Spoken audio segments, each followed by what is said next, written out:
আবার বিশ্বনবী সাল্লাল্লাহু আলাইহি ওয়াসাল্লাম বললেন, আয়াতুল মুনাফিকিনা সালাসা, মুনাফিকদের আলামত হলো তিনটি।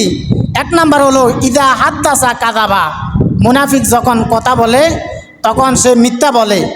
দুই নাম্বার হলো ওয়াইদা ওয়াদা আখলাফা, আর মুনাফিক যখন ওয়াদা করে তখন সে ওয়াদা ভঙ্গ করে। তিন নাম্বার ওয়াইদা তুমিনা খনা, আর মুনাফিকের কাছে যদি কোনো আমানত রাখা হয়, মুনাফিক সে আমানত খেয়ানত করে। তাহলে মুনাফিকের আলামত হলো তিনটি। এক নাম্বার কথা বললে মিথ্যা বলে, দুই নাম্বার ওয়াদা করলে ভঙ্গ করে, তিন নাম্বার আমানত রাখলে খেয়ানত করে। এই মুনাফিকরা বলল, আমরা তোমাদেরকে 2000 বাহিনী দিয়ে সাহায্য করব। যখন 2000 বাহিনী দিয়ে সাহায্য করার কথা বললেন, ইহুদিরা তখন খুশি হয়ে গেলেন। ইহুদিরা খুশি হয়ে নবীজিকে বললেন, হে মোহাম্মদ, হে আল্লাহর রাসূল, আমরা এই মদিনা ছেড়ে যাব না। মদিনাতে আমাদের ঘর বাড়ি রয়েছে, এখানে আমাদের বাসস্থান, আমরা মদিনা ছেড়ে যাব না। আপনার যা ইচ্ছা, আপনার যা করার মন চায় আপনি তা করেন।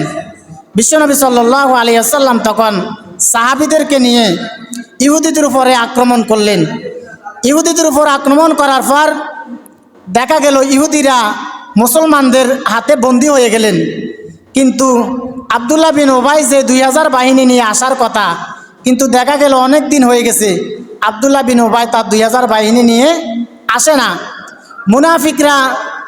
মুনাফিকদের সর্দার আব্দুল্লাহ বিন উবাই যখন তার 2000 বাহিনী নিয়ে আসে নাই, আল্লাহ তাআলা তখন মুনাফিকদেরকে শয়তানের সাথে তুলনা করলেন। আল্লাহ তাআলা কোরআন আয়াত নাজিল করলেন। আল্লাহ রাব্বুল আলামিন বললেন, কামাসালিশ শাইতানি ইয ক্বালা লিল ইনসানি কফুর ফালাম্মা কাফারা ক্বালা ইন্নী বারিউম মিনক ইন্নী আখাফুল্লাহ রাব্বাল আলামিন। আল্লাহ তাআলা মুনাফিকদেরকে শয়তানের সাথে তুলনা করলেন। আবার অন্য আয়াতে আল্লাহ তাআলা বললেন, কিয়ামতের দিন যখন জাহান্নামে শয়তান আর শয়তানদের মুরিদ একসাথে হবে,